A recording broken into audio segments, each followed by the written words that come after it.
고요한 침묵 속에 숨겨진 거대한 사건.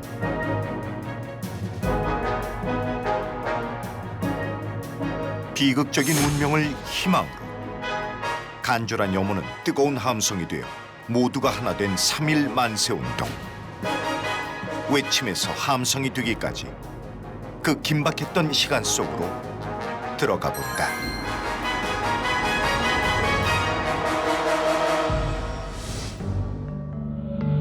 일제의 식민 통치가 엄혹했던 1919년 2월. 일본의 심장인 도쿄에서 은밀한 움직임이 시작된다.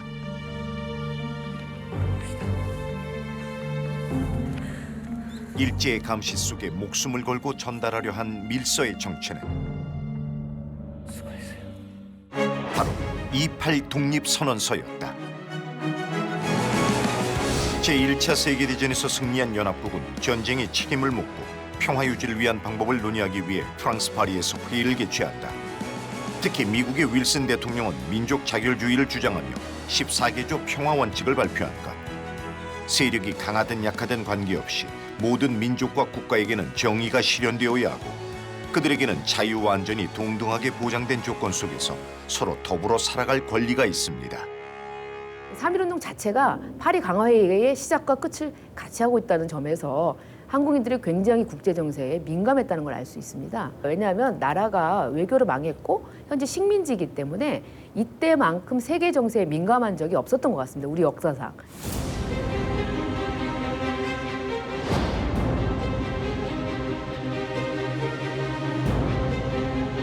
(100년) 전 일본 도쿄에 유례없는 폭설이 내렸다. 그리고 이날 폭설 외에도 일본을 뒤흔든 대단한 사건이 일어난다. 당시 일본에서 유학하던 조선 청년 600여 명이 모여 일본의 수도 한복판에서 대한 독립을 외쳤던 것. 바로 식민지 청년들의 울분과 기계가 서린 2.8 독립선언이다. 당시 와세다대 유학생이었던 춘원 이광수가 쓴 조선 독립선언서는 최파룡의 조선 청년 독립단 발족 선언과 함께 유학생 대표 백관수가 낭독했다. 현장은 독립만세의 함성으로 가득 찼다.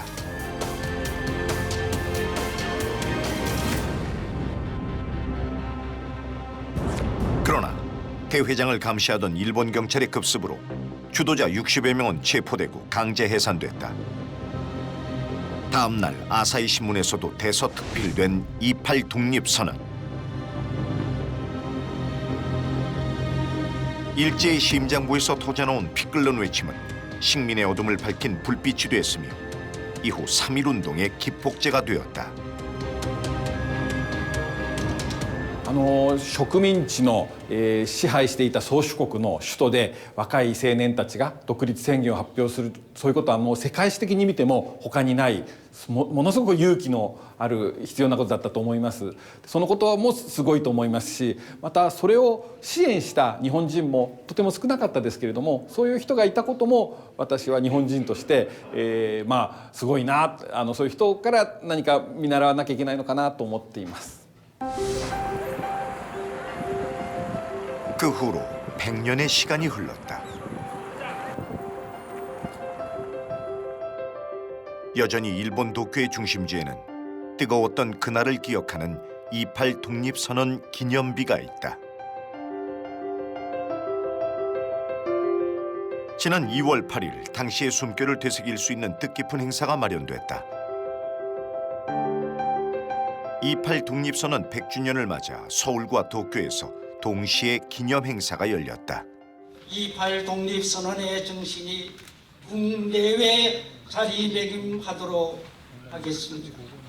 조선 청년 독립단 대표자 최팔룡, 이종근, 김도연, 송계백, 이광수, 최근우, 김철수, 김상덕, 백관수. 만세! 만세! 만세!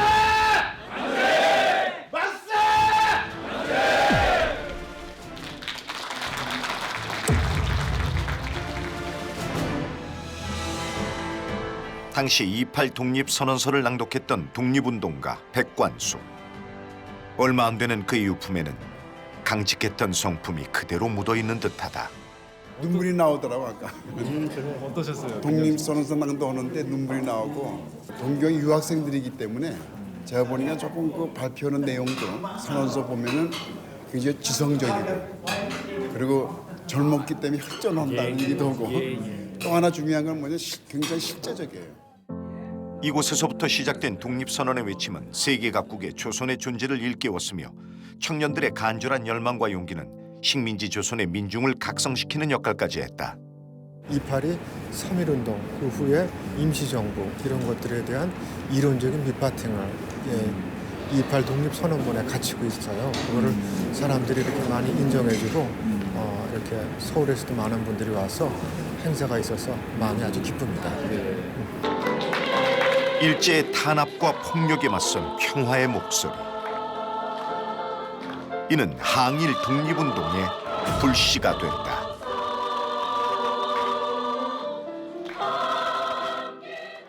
이런 뜻깊은 활동에 참여해보면서 정말 100년 전 조상님들께서 그러니까 선조들이 이렇게 열심히 노력했다는 걸 저도 알고 있기에 되게 존경스러운 마음도 들고 저희가 일본에 사는 한국인으로서 이렇게 100주년이라는 자리에 참여할 수 있어서 되게 감사했고 뜻깊었던 것 같아요.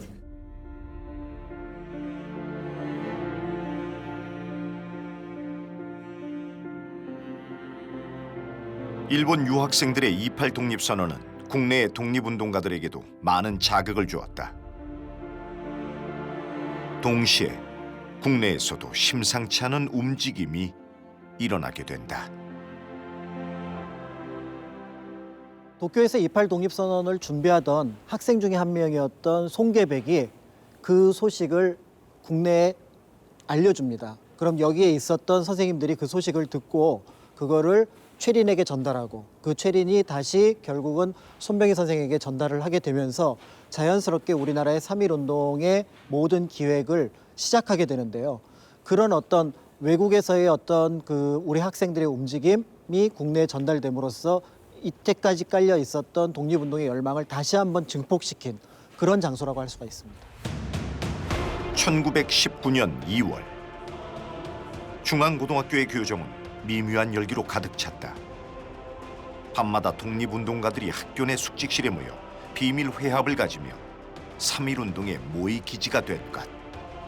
전하는 이야기에 따르면은 28 독립선언서의 초안을 모자 안에 숨겨가지고 들여와서 여기 계신 선생님들, 어른들한테 보여주고 그 내용을 가지고 야 여기서 이렇게 준비를 하고 학생들도 하고 있는데 우리도 빨리 움직여야겠다라고 생각을 하면서 3.1운동의 본격적인 기획 작업이 시작이 됩니다. 3.1운동에서 또 하나 주목해야 할 중요한 사건.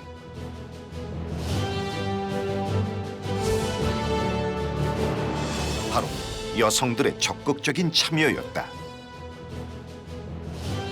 전국 방방곡곡 울려 퍼진 만세의 함성은 들불처럼 퍼져나갔고 그 속에 여성 독립운동가들의 활약도 대단했다. 한국의 잔다라크라 불리는 여인 김마리아. 그녀는 28 독립선언 그 역사적인 현장에 있었다. 당시 일본 유학생이었던 김마리아. 그녀는 조선 여자 유학생 친목회 회장을 맡고 있었다.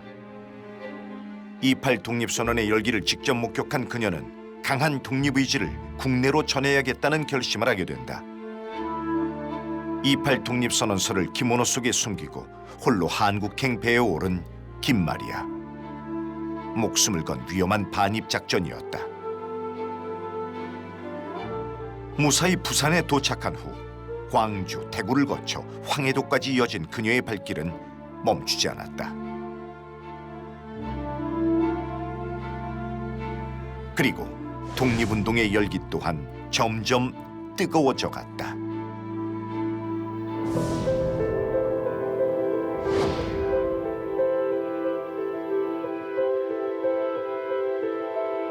그날을 위한 준비는 은밀하고 다급하게 진행됐다. 독립선언서를 직접 인쇄하고 배포한 민족대표 옥파 이종일 선생의 논설집에 따르면 독립선언서는 2월 27일까지 무려 2만여 장을 인쇄했다. 대량의 선언서를 인쇄하는 만큼 극도의 보안이 필요했다. 서슬퍼런 일본의 감시를 피해 독립선언서를 인쇄했던 보성사. 겉으로는 천도교 소속의 평범한 인쇄소였지만 사실 독립운동을 위한 비밀 결사체였다. 급박하게 이루어졌다 이렇게 볼 수가 있어요. 그거를 알 수 있는 증거 중에 하나가 뭐냐면 독립선언서에 보면은 오등원 자해 조선의 독립국인가 할 때 이 조선이 선조로 뒤바뀌어 있습니다. 근데 그거를 조판을 잘못했더라도 검수 작업에서 그거를 바로 잡을 수 있었을 텐데 그렇게 하지 못했다라는 거는 이 독립선언서를 찍어내는 사람들이 얼마나 긴장을 했고 그 당시 상황이 얼마나 급박했는가 이런 것들을 짐작해 볼 수가 있고요. 한 장이라도 발각되면 독립운동 자체가 무산될 수도 있는 일. 그날을 위한 엄청난 비밀을 간직한 채 살얼음판 같은 시간이 지나고 있었다.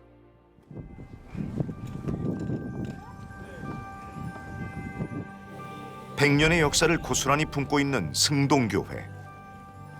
이곳 역시 3.1운동 당시 결정적인 역할을 했다. 2월 28일 이곳에 모인 학생 대표들에게 태극기와 독립선언문을 배포한 것.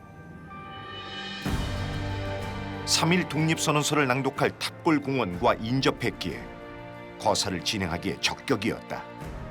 학생 대표 김원벽과 강기덕을 중심으로 서울 지역의 학생 대부분이 결집됐다. 종교, 나이, 성별을 막론하고 그날을 위해 한 마음으로 뭉친 것이다. 그리고 모든 준비는 끝났다. 1919년 3월 1일 전국은 태극기와 만세 소리로 출렁였다. 독립선언서의 배포와 함께 시작된 3.1운동은 수개월 동안 지속되며 지방 구석구석 만주와 연해주까지 퍼져나갔다. 이 도시 지역, 그러니까 철도가 닿는 지역에서 3월 1일 날 만세 시위가 일어났던 것은 2월 27일 날 인쇄된 독립선언서를 2월 28일 날 전국에 또 조직적으로 배포를 했거든요. 이때는 천도교, 기독교, 불교가 다 같이 했어요. 그 독립선언서가 도착을 하게 되는 거죠. 그러니까 처음에 이렇게 금방 확산이 된 건 조직적 동원이라고 봐야 됩니다. 철도가 닿는 곳을 중심으로 서울과 평양, 함경남도, 원산 등 7개 도시에서 일제히 만세 시위가 일어났다. 그 외의 지역은 천천히 독립만세의 불길이 번졌는데 그중 주목해야 할 지역은 강원도 양양. 3.1운동이 일어나고 약 한 달 뒤 조용하고 평화로운 시골 마을에도 독립만세의 불길이 타올랐다. 여기가 1919년 4월 4일 양양의 장날이에요. 성난 군중이 태극기를 들고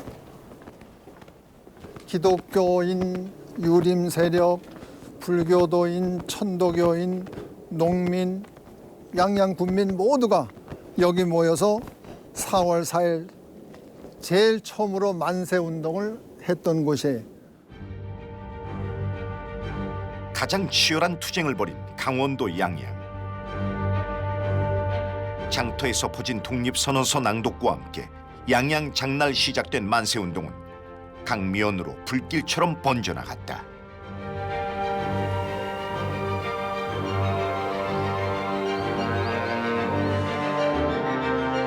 당시 비밀 독립운동의 거점 역할을 했던 양양 감리교회. 강원도 양양 만세운동의 중심에 독립운동가 조화벽이 있었다. 조화벽이라는 우리 야양교회 그 여학생이 있었습니다. 이분이 개성에 있는 호소선 여학교에 재학 중에 만세운동을 만드는데 독립선언서를 보선목에다 넣어가지고 배를 타고 이제 대포항에 내리는데 그 다음에 태극기를 나눠줘가지고 만세운동을 장날 그 아주 많은 분들이 모여서 불렀다 하는 이런 거 있습니다. 여기. 당시 양양에서는 서울에서 만세운동이 일어났다는 소식이 퍼지며 주민들의 마음속에 독립의 열망이 피어나기 시작할 무렵이었다. 하지만 전국으로 퍼지는 3.1운동으로 인해 일제의 감시는 더욱 심해졌고 그들의 눈을 피할 비밀스런 장소가 필요했다. 이게 곶집 주춧돌이잖아요. 곶집이라고 하면은 상엿 틀집이요. 이게 상엿 꽃집 상여틀 지붕을 이었던 우리 기와고, 조화벽은 마을 사람들과 함께 사람들이 잘 접근하지 않는 상여집에서 독립선언서와 태극기를 만들었다. 일본의 눈을 피해 비밀리에 만든 후 양양 장날에 맞춰 나눠준 것이다. 준비를 그때 김필선 씨는 양양 면사무소의 사원으로 있었대요. 그래서 거기서 등사기를 몰래 가지고 와서 이 곶집에서 독립선언서를 등사를 하고 태국기를 여기서 만들었다고 그렇게 전해지고 있습니다. 1919년 봄, 모두가 하나 되어 외쳤던 만세 메아리.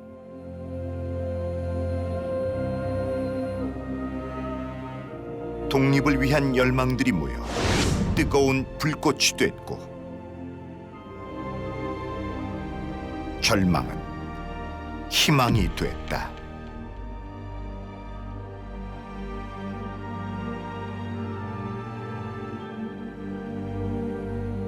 양민, 서민, 또 지식인들 모두가 같이 하나 되었다는 것. 이것이 가장 자랑스러운 운동이다. 그래서 고난의 역사를 잊어버린 민족은 미래가 없다 하는 교훈적 사례가 우리에게 와 닿는 100주년의 3.1운동이라고 생각합니다. 간절한 독립 염원을 담아 기적처럼 이뤄낸 3.1운동. 세계에서도 유례를 찾아볼 수 없는 민족 해방 운동으로 역사에 기록될 것이다. 이제 3.1운동이 유엔 유네스코에 등재가 완료되면 유엔과 유네스코가 지향해가는 세계 평화와 인류 공영의 가장 뛰어난 민족으로서 우리는 각광받게 될 것입니다.